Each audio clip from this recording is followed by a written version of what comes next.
লোকসভার শীতকালীন অধিবেশনে প্রধানমন্ত্রী নরেন্দ্র মোদীর মুখে বঙ্কিমদা সম্বোধনকে ঘিরে সরগরম বঙ্গ রাজনীতি। তৃণমূলের প্রতিবাদের পাশাপাশি রাজ্য বিজেপির ভেতরেও তৈরি হয়েছে চাপা অস্বস্তি। বাংলার মনীষীদের নিয়ে ধারাবাহিক বেফাঁস মন্তব্যে ক্ষুব্ধ দলের কর্মী ও প্রবীণ নেতারা। 26-এর আগে বাঙালির মন জয় করতে এখন ড্যামেজ কন্ট্রোলের পথ খুঁজছে পদ্ম শিবির। সোমবার লোকসভার শীতকালীন অধিবেশনে বন্দে মাতরম নিয়ে বক্তব্য রাখতে গিয়ে বঙ্কিমচন্দ্র চট্টোপাধ্যায়কে বঙ্কিম দা বলে সম্বোধন করেন প্রধানমন্ত্রী নরেন্দ্র মোদী। बंकिम दा ने जब वंदे मातरम की रचना की तो स्वाभाविक ही वो स्वतंत्रता आंदोलन का स्वर बन गया। মোদীর এহেন বক্তব্যের পর সোমবারই সংসদের বাইরে এবং ভেতরে গর্জে ওঠে তৃণমূল। সমাজ মাধ্যমেও এই বিষয়ে প্রতিবাদ জানিয়ে সরব হয় শাসক দল। তারপর থেকেই প্রধানমন্ত্রীর বঙ্কিম দা মন্তব্য ঘিরে চড়ছে রাজনীতির পারদ।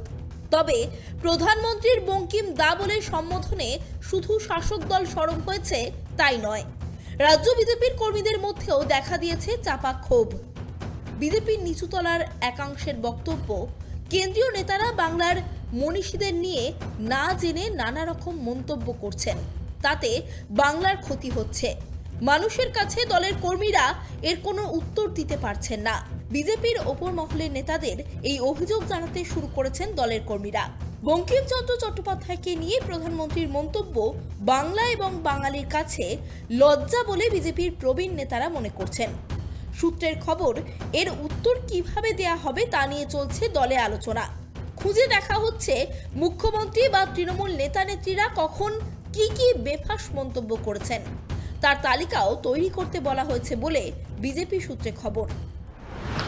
বাংলা হোক, বাংলার বাইরে হোক, এমনকি ভারতের বাইরেও যারা ভারতবর্ষের মানুষ বাস করে, তাদের একটা দাদা দিদি বলার কালচার রয়েছে। কিন্তু এটাই মহানুভবতা মোদিজির, যে সঙ্গে সঙ্গে তৃণমূলের যে সাংসদ বলেছেন তাকে ধন্যবাদ জানিয়েছেন এবং বলেছেন আপনার ভাবনাকে আমি আদর করি, সম্মান জানাই, এবং তারপরে তিনি সেটা কিন্তু বলেছেন।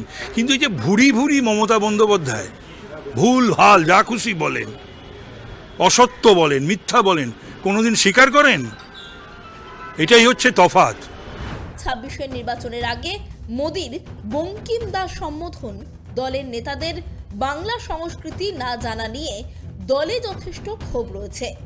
এর উপর যোগ হয়েছে রামমোহন রায়কে নিয়ে বিজেপি নেতাদের করা বিরূপ মন্তব্য। সব মিলিয়ে 26-এর নির্বাচনের আগে কেন্দ্রীয় নেতৃত্বের নানান ভুল মন্তব্যে অস্বস্তিতে গেরুয়া শিবির। ত্রয়ন চক্রবর্তীর রিপোর্ট, কেটিভি বাংলা।